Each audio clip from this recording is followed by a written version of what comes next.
Right now, as you watch this, something is happening 24 billion kilometers away.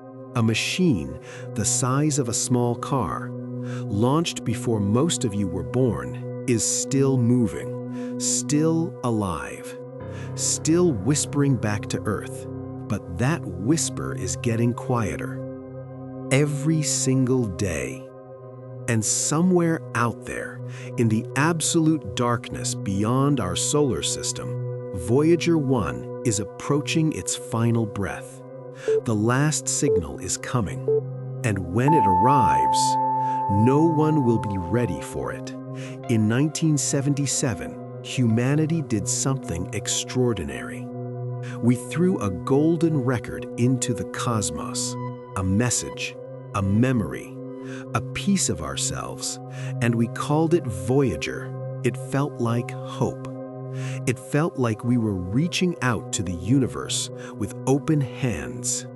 Scientists cried. The world watched. For decades, Voyager sent back images so beautiful they changed how humans saw themselves.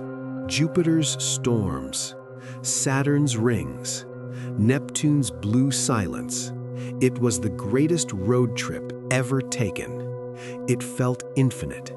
But something is wrong. The signal is weakening. The power is dying.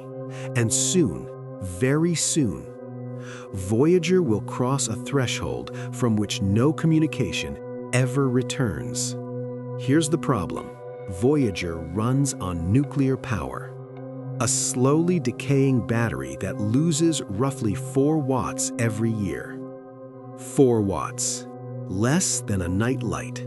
NASA has already been forced to shut down its cameras, its heaters, its science instruments, one by one, just to keep the signal alive a little longer. They're making impossible choices. Like watching someone you love slowly fade, and all you can do is hold their hand and wait. By 2025, engineers began rationing the last drops of power. Every transmission now feels like a final goodbye, dressed up as a routine check-in. But it gets worse. Even at the speed of light, a signal from Voyager takes over 22 hours to reach Earth. 22 hours. When NASA sends a command, they wait nearly 2 days just to know if it worked. There is no real-time conversation. There is no, "Hello, can you hear us?" There is only silence, then a whisper, then more silence.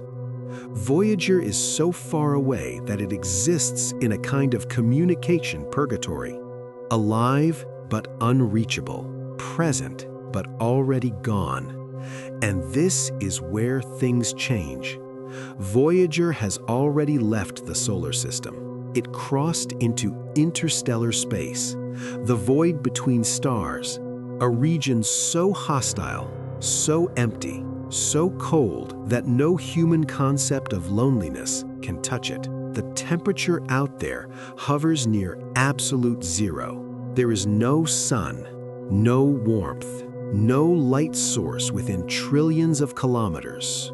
Just Voyager, alone. Moving at 61,000 kilometers per hour through a darkness that has no end. Scientists called it a triumph. And it was. But it was also a one-way door. But that's not even the worst part. NASA estimates Voyager's power will fall below operational levels, sometime around 2025 to 2030. When that happens, the last instrument will shut down. The antenna will go quiet. And somewhere in the darkness, Voyager will still be moving. But it will never speak again.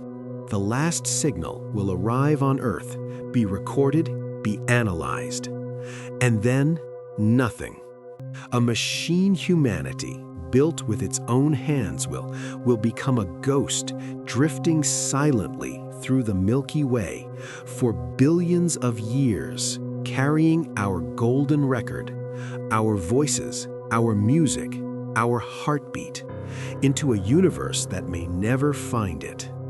We built Voyager to prove we could reach beyond ourselves. And we did. But in doing so, we also learned something no textbook prepared us for. The universe doesn't wait. It doesn't slow down. It doesn't care that we're not ready to say goodbye.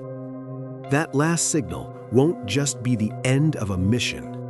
It will be the moment humanity hears the universe answer back in pure, absolute silence.